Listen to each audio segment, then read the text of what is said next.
ৰাজ্যিক কেবিনেটৰ এক বিশেষ সিদ্ধান্তই বৰ্তমান তোলপাৰ লগাইছে সমগ্ৰ ৰাজ্য। ৰাজ্যৰ বিস্তৰ ভূমিত উদ্যোগ স্থাপনৰ বাবে যি ব্যৱস্থা হাতত লৈছে ৰাজ্য চৰকাৰে, এই ক্ষেত্ৰত যি আচলতে অনুমতি প্ৰদান কৰা হৈছে যে উদ্যোগ স্থাপনৰ ক্ষেত্ৰত এতিয়াৰ পৰা কোনো আচলতে লাইচেঞ্চ বা অনুজ্ঞাপত্ৰৰ প্ৰয়োজন নহ'ব, লগতে পাৰ্মিটৰো কোনো ধৰণৰ তাত প্ৰযোজ্য নহ'ব। এই যিটো সিদ্ধান্ত, এই সিদ্ধান্তক লৈ পেলাই বৰ্তমান সময়ত ৰাজ্যৰ বিভিন্ন মহলত বিভিন্ন প্ৰতিক্ৰিয়াৰ সৃষ্টি হৈছে। এই মুহূৰ্তত মাই নিউজ এনিৰ সৈতে উপস্থিত আছে সদৌ অসম ছাত্ৰ সন্থাৰ মুখ্য উপদেষ্টা ডক্টৰ সমুজ্জ্বল কুমাৰ ভট্টাচাৰ্য। ভট্টাচাৰ্য ডাঙৰীয়া, আপোনাক আমাৰ এই মাই নিউজ এনিৰ বিশেষ সাক্ষাৎকাৰলৈ স্বাগতম জনাইছোঁ।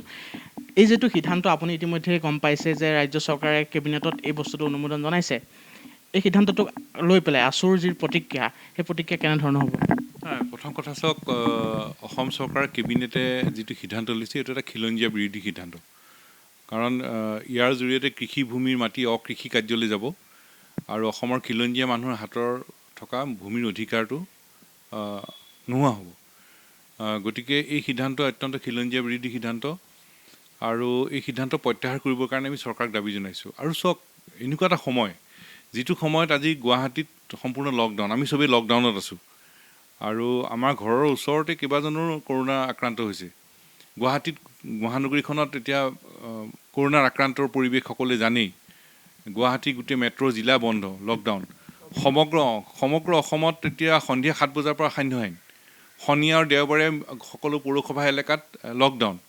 এনে এটা পৰিস্থিতিত য'ত অসমৰ ৰাইজ আমি সকলো চিন্তিত, উদ্বিগ্ন এই কৰোণা সংক্ৰমণক লৈ, সেই সময়ত চৰকাৰে এনে এটা খিলঞ্জীয়া বিৰোধী সিদ্ধান্ত লোৱাটো অত্যন্ত আশ্চৰ্যজনক কথা।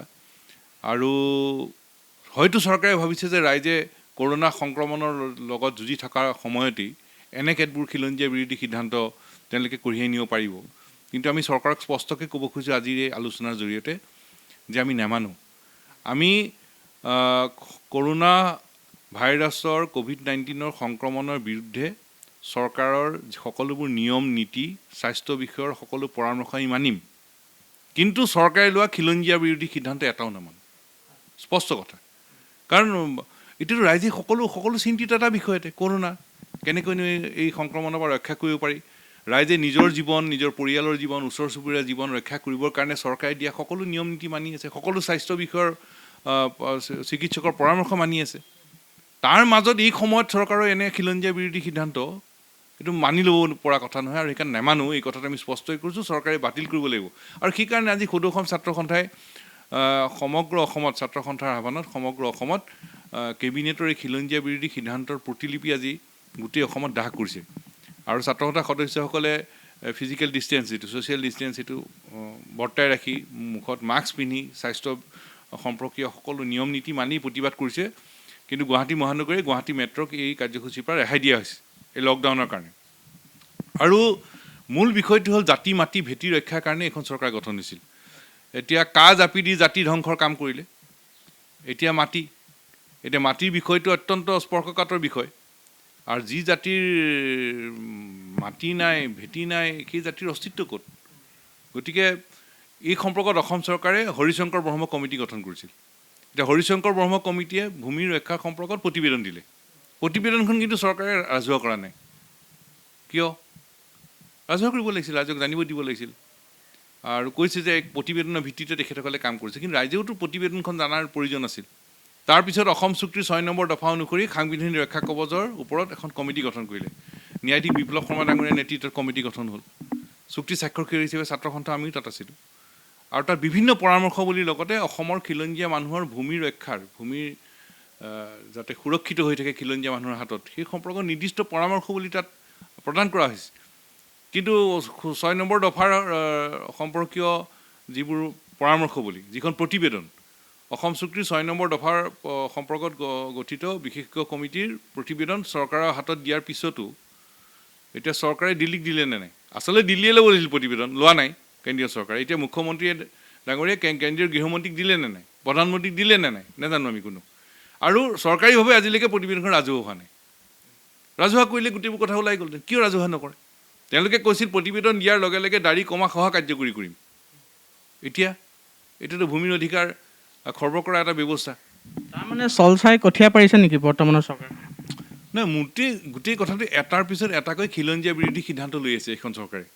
এতিয়া তেওঁলোকে আমি চাওক এটা কথা খোলাখুলি কওঁ, আমি উদ্যোগীকৰণৰ বিৰোধী নহয়, আমি উন্নয়নৰ বিৰোধী নহয়। আমি অসমৰ উন্নয়ন আমাক লাগে, অসমত উদ্যোগীকৰণ লাগে, আমিতো বিচাৰি আছোঁ। উদ্যোগীকৰণৰ জৰিয়তে অসমৰ উন্নয়ন লাগে, কিন্তু অসমৰ খিলঞ্জীয়া মানুহৰ ভূমিৰ অধিকাৰ লৈ নহয়। অসমৰ খিলঞ্জীয়া মানুহৰ হাতত ভূমিৰ অধিকাৰ নিশ্চিত কৰি ল'ব লাগিব। মই কেইবাটাও উদাহৰণ আপোনাক দিম। প্ৰথম কথা, ভূমি সম্পৰ্কত ইয়াৰ আগতো এটা ঘটনা ঘটিছিল যে ইয়াত আমি জানো মাটি আমাৰ গুৱাহাটীত যেতিয়া ৰাজধানী আহিছে, আমাৰ জনজাতীয় লোকৰ বহু মাটি ইয়াৰ পৰা গৈছে। তাৰপিছত গুৱাহাটীৰ ৰাজধানী স্থাপন হৈছে। গতিকে জনজাতীয় ইয়াত জনগোষ্ঠীয় ৰাইজৰ ত্যাগ আছে। তাৰপিছত এতিয়া আকৌ গুৱাহাটীৰ যিটো ৰাজধানী পৰিসৰ, ৰাভা হাছং এলেকা আৰু তিৱা ছাত্ৰ পৰিষদৰ এলেকালৈ সম্প্ৰসাৰণ কৰিব খুজিছিল। তেতিয়া নিখিল ৰাভা ছাত্ৰ সন্থা, তিৱা ছাত্ৰ সন্থা, ট্ৰাইবেল সংঘ, অসমৰ 30টা জনগোষ্ঠীয় সংগঠন চবেই বিৰোধিতা কৰিছে। আমি সদৌ অসম ছাত্ৰ সন্থা আমি যৌথভাৱে বিৰোধিতা কৰিছোঁ যে নহ'ব, হ'ব নোৱাৰিব। তাৰপিছত আপুনি চাব, অসম চৰকাৰে কৈছে উদ্যোগীকৰণৰ কাৰণে আমি নগাঁও কাগজ কল খুলি দিম, কাছাৰ কাগজ কল খুলিম।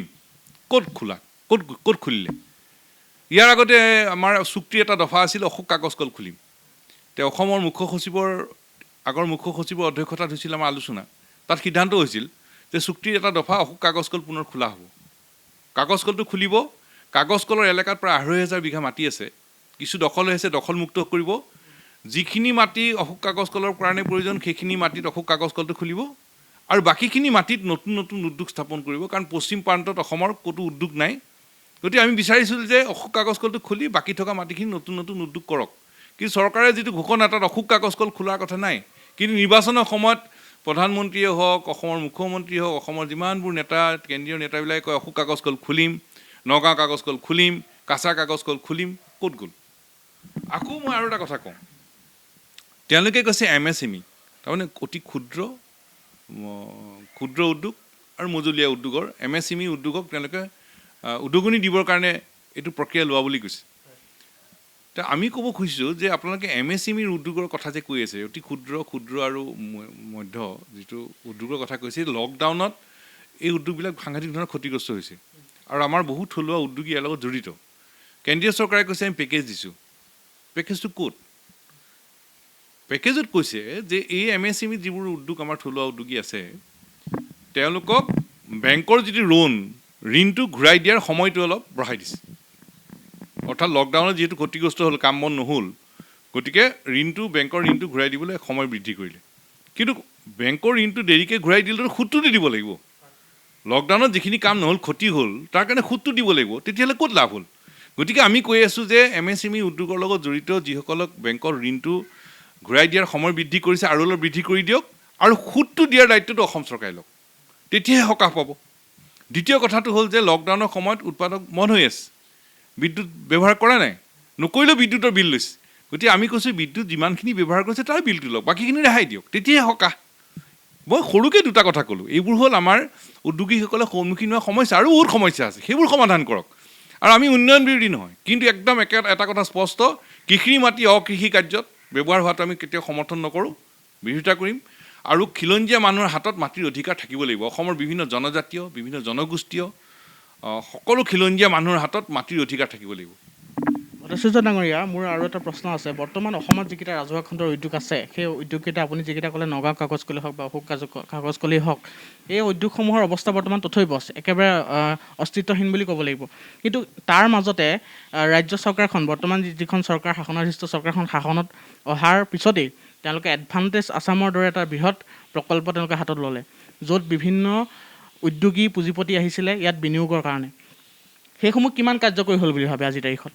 এতিয়া এই উদ্যোগ নীতিটো যিটো লৈছে, সেইখিনি আচলতে ইয়াৰ লগত কিবা আছে জানো মিল?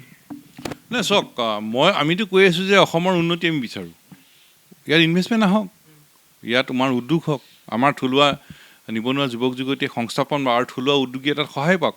প্ৰথম কথা, আমাৰ অসমত উদ্যোগ স্থাপন হ'ব লাগে, ইয়াত সেই পৰিৱেশ সৃষ্টি হ'ব লাগে। সেইবোৰ কৰিবলৈ যাওঁতে যাতে এটা চাব লাগিব যে ইয়াত থকা ইয়াত নতুনকৈ গঢ়ি উঠা উদ্যোগসমূহে ইয়াত যাতে ৰিইনভেষ্ট কৰে অসমত, আৰু আমাৰ নিয়োগৰ ক্ষেত্ৰত যাতে আমাৰ থলুৱা নিবনুৱা যুৱক যুৱতী, যোগ্য নিবনুৱা যুৱক যুৱতীয়ে চাকৰি যাতে পায়, নিযুক্তি যাতে পায়, আৰু নতুন নতুন উদ্যোগীসকল উৎসাহিত হ'ব পৰাকৈ যাতে এটা পৰিৱেশ সৃষ্টি হয়, সেই কথা চাব লাগিব। এতিয়া এডভান্টেজ আছাম পাতিলে, সাংঘাতিক ঘোষণা হ'ল, হাজাৰ হাজাৰ কোটি টকা ইয়াত বিনিয়োগ হ'ব বুলি ক'লে। এতিয়া মাজে মাজে কৈ আছে বহুত বোলে বিনিয়োগ হৈও আছে, সেই সম্পৰ্কত চৰকাৰে শ্বেতপত্ৰ প্ৰকাশ কৰিলে ৰাইজে গম পাব। ৰাইজে গম পাব, কাম পোৱাৰ অধিকাৰ আছে। কিন্তু এইটো কথা ঠিক যে অসমৰ আমাৰ ককাদেউতা আজি ককাদেউতাৰ দিনৰ মাটি টুকুৰাৰ অধিকাৰটো আমি কেতিয়াও কাঢ়ি ল'ব দিব নোৱাৰোঁ। কৃষিৰ মাটি অকৃষি কাৰ্যলৈ ৰূপান্তৰ হ'ব নোৱাৰে, হস্তান্তৰ হ'ব নোৱাৰে। খিলঞ্জীয়া মানুহৰ মাটিৰ অধিকাৰ লৈ যাব নোৱাৰিব। সেইকাৰণে কেবিনেটৰ যিটো সিদ্ধান্ত, এই সিদ্ধান্তটো আমাৰ খিলঞ্জীয়া বিৰোধী হৈছে। আৰু আমি আকৌ কৈছোঁ যে আমি অসমৰ উন্নয়ন বিচাৰোঁ। চৰকাৰে ইতিমধ্যে যিবিলাক ঘোষণা দিছে কাৰ্যকৰী কৰক। ইমানবোৰ ইণ্ডাষ্ট্ৰিয়েল ষ্টেট আছিল, কিমানবোৰ ইণ্ডাষ্ট্ৰি চলি আছে, আৰু কিমানবোৰ খালী আছে, কিমানবিলাক নতুন স্থাপন কৰিবলৈ ব্যৱস্থা কৰিছে, কৰক। কিন্তু এটা কথা চাব লাগিব যে সেই উদ্যোগবিলাকৰ পৰা অসম লাভান্বিত হ'ব লাগিব, ৰিইনভেষ্টমেণ্ট লাগিব, থলুৱা নিবনুৱা যুৱক যুৱতীয়ে চাকৰি পোৱাটো নিশ্চিত কৰিব লাগিব, আৰু নতুন যিবোৰ উদ্যোগী ওলাই আহিছে তেওঁলোকে লাভৱান হ'ব লাগিব। সেই সিদ্ধান্তটো চৰকাৰে লওক। কিন্তু মাটি দিয়াৰ যিটো ব্যৱস্থা, এইটো হ'ব নোৱাৰিব। মাটি কৃষিৰ মাটি অকৃষি কাৰ্য আৰু খিলঞ্জীয়া মানুহৰ মাটিৰ অধিকাৰ লৈ যোৱা কথাটো কেতিয়াও হ'ব নোৱাৰিব। আৰু সেইকাৰণে আমি কৈছোঁ যে হৰিশংকৰ ব্ৰহ্ম কমিটিত কথা কোৱা আছিল, আৰু চুক্তি 6 নম্বৰ দফাৰ পৰামৰ্শৱলী দিয়া আছে। এটা সময়ত চৰকাৰে সিদ্ধান্ত লৈছিল গুৱাহাটীৰ পৰা প্ৰায় টিহুলৈকে হাইৱেৰ দুইফালৰ মাটি একে উদ্যোগীকৰণৰ ক্ষেত্ৰত ব্যৱহাৰ কৰিব, কৃষিৰ মাটি ল'ব। সেই কথাটো আমাৰ ক'বলগীয়া আছিল। আমি সেই সম্পৰ্কত আমি আপত্তি দৰ্শাইছোঁ যে কৃষিৰ মাটি ল'ব নোৱাৰিব। বাকী উদ্যোগ স্থাপন কৰিবৰ কাৰণে চৰকাৰে বেলেগ বেলেগ ব্যৱস্থা লওক। নহয়, ব্যৱস্থাটোৰ এতিয়াতো মই আকৌ ক'লোঁ, নগাঁও কাগজ কল, আপোনাৰ কাছাৰ কাগজ কল, অশোক কাগজ কল খুলিম বুলি কয়, খোলা নাই কিয়? গতিকে আমি উন্নয়ন বিৰোধী নহয়। এতিয়া মাটিৰ অধিকাৰৰ কথা কোৱাৰ লগে লগে ক'ব পাৰে যে ছাত্ৰ সন্থা উন্নয়ন বিৰোধী নেকি? নহয়, আমি উন্নয়ন বিচাৰোঁ। আৰু চুক্তিৰ 7 নম্বৰ দফা এটাই আছে, অসম চুক্তিৰ 7 নম্বৰ দফা এটা আছে, অসমৰ জনসাধাৰণৰ জীৱন ধাৰণৰ মানদণ্ড উন্নত কৰিব পৰাকৈ অৰ্থনৈতিক ব্যৱস্থা ল'ব লাগে। 7 নম্বৰ দফা, আমি 6 নম্বৰহে পাতি আছোঁ। আজি আমি অসম চুক্তিৰ 6 নম্বৰ দফা সাংবিধানিক ৰক্ষা কৱচৰ কথা পাতিছোঁ। অসম চুক্তিৰ 7 নম্বৰ দফা আছে অৰ্থনৈতিক উন্নয়নৰ বিষয়। সেই বিষয়টোতো আজিলৈকে একো কৰা নাই, সেইটো ব্যৱস্থাও কৰিব লাগিব। অসমৰ ভূমিপুত্ৰ, বৰ্তমান সময়ত অসমৰ মুখ্যমন্ত্ৰীজন এজন অসমৰ ভূমিপুত্ৰ হয়। তেখেতে এনেধৰণৰ স্থিতি ল'ব পাৰে বুলি আপুনি ভাবে জানো? তেখেতে এই ক্ষেত্ৰত কি কৰা উচিত বুলি ভাবে? এতিয়া যিহেতু কেবিনেটত বস্তুটো তেওঁলোকে সিদ্ধান্তটো লৈছে, কিন্তু এই ক্ষেত্ৰত বিবেচনা কি কৰিব লাগে? মুখ্যমন্ত্ৰীলৈ কি আহ্বান থাকিব পোনপটীয়াকৈ আপোনাৰ? প্ৰথম কথা যে কেবিনেটৰ এই সিদ্ধান্তটো অসমৰ খিলঞ্জীয়া বিৰোধী সিদ্ধান্ত। কৃষিৰ মাটি অকৃষি কাৰ্যলৈ যাব, অসমৰ খিলঞ্জীয়া মানুহৰ মাটিৰ অধিকাৰ হেৰুৱাব। গতিকে এই সিদ্ধান্তটো খিলঞ্জীয়া বিৰোধী হৈছে। এই সিদ্ধান্তটো প্ৰত্যাহাৰ কৰিব লাগে, স্পষ্ট কথা। আৰু কৰোনাৰ সংক্ৰমণৰ বিৰুদ্ধে ৰাইজ যুঁজি আছে, আৰু ৰাইজ সফল হ'বই। ইয়াৰ মাজতে এটাকে সিদ্ধান্ত সৰকাই নিয়াৰ যিটো ব্যৱস্থা, এই কথাটো কেতিয়াও গ্ৰহণযোগ্য হ'বই নোৱাৰে। আৰু সেইকাৰণে আমি ক'ব খোজোঁ যে কেবিনেটৰ সিদ্ধান্ত প্ৰত্যাহাৰ কৰক। খিলঞ্জীয়া মানুহৰ হাতত মাটিৰ অধিকাৰ নিশ্চিত কৰিব লাগিব। আৰু অসম চুক্তিৰ 6 নম্বৰ দফা অনুসৰি যি সাংবিধানিক ৰক্ষা কৱচৰ প্ৰতিবেদন দিছে, তাত ভূমি ৰক্ষাৰ বিষয়ো আছে। সেই বিষয়বোৰ কাৰ্যকৰী কৰক। মোৰ শেষৰটো প্ৰশ্ন আপোনাক কৰিছোঁ, এই গোটেই ব্যৱস্থাটোৰ যোগেদি যদি এইটো কাৰ্যকৰী কৰি দিয়া, আপোনালোকৰ অনুৰোধখিনি ৰক্ষা নকৰাকৈ, তেতিয়া পাৰিপাৰ্শ্বিক দিশতো যথেষ্ট ইয়াত প্ৰভাৱ পৰিব। যেতিয়া কৃষিভূমিত অকৃষি কাৰ্য কিছুমান ভূমিত যেতিয়া উদ্যোগ স্থাপন কৰিব, তাত পাৰিপাৰ্শ্বিক যথেষ্ট প্ৰভাৱ পৰিব, আৰু সেই অঞ্চলসমূহত উন্নতি হোৱাৰ সলনি হিতে বিপৰীত হোৱাৰ সম্ভাৱনা আছে। এই ক্ষেত্ৰত আপোনালোকে কি ক'ব? গোটেই শেষত মই সুধিম। সেইটো হ'ব, সেই বিষয়েও হ'ব, মানে যিকোনো বিষয়ে হ'ব পাৰে। ইয়াত চৰকাৰে কৈছে যে যিকোনো মানুহে আহি ইয়াত উদ্যোগ স্থাপন কৰিব পাৰে, তেওঁ খালি এটা চেল্ফ ডিক্লেৰেশ্যন দিলেই হ'ল, আৰু মাটিখিনি পাবই। এতিয়া হয়তো চৰকাৰে আজি ক'ব যে নহয়, পাৰিপাৰ্শ্বিক অৱস্থা আমি খুব ঠিকে ৰাখিম, কিবা কিবি ক'ব এইবিলাক। কিন্তু মূল বিষয়টো কি? মূল বিষয় যে অসমৰ কৃষিভূমি অকৃষি কাৰ্যত ব্যৱহাৰ হ'ব, অসমৰ খিলঞ্জীয়া মানুহৰ মাটিৰ অধিকাৰ যাব, সেইটো হ'ব নোৱাৰিব। আমি উন্নয়ন বিচাৰোঁ, কিন্তু আমাৰ ভূমিৰ অধিকাৰ আমাৰ পৰা নিব নোৱাৰিব। ভূমিটো কিন্তু মূল বিষয়। উত্তৰ পূৰ্বাঞ্চলৰ বাকীবোৰ ৰাজ্যত আপুনি মাটিৰ অধিকাৰ খিলঞ্জীয়া মানুহৰ হাতৰ পৰা নিব নোৱাৰে। আৰু সেইকাৰণে অসমত বিভিন্ন জনজাতীয় জনসাধাৰণ, জনগোষ্ঠীয় জনসাধাৰণ, অসমৰ খিলঞ্জীয়া মানুহৰ হাতত মাটিৰ অধিকাৰ নিশ্চিতভাৱে থাকিব পৰাকৈ এটা ব্যৱস্থা লাগিবই। আৰু তাৰ কাৰণে অসম চুক্তিৰ 6 নম্বৰ দফা, তাৰ কাৰণে সাংবিধানিক ৰক্ষা কৱচ। দাঁড়িয়ে কমাই সকলো কাৰ্যকৰী কৰিম বুলি কাৰ্যকৰী কৰা নাই। এতিয়া জাতি মাটি ভেটিটো কাৰ্যকৰী কৰাটো দৰকাৰী নহয়, হোৱা নাই। প্ৰতিশ্ৰুতি ফুটুকাৰ ফেন হৈছে।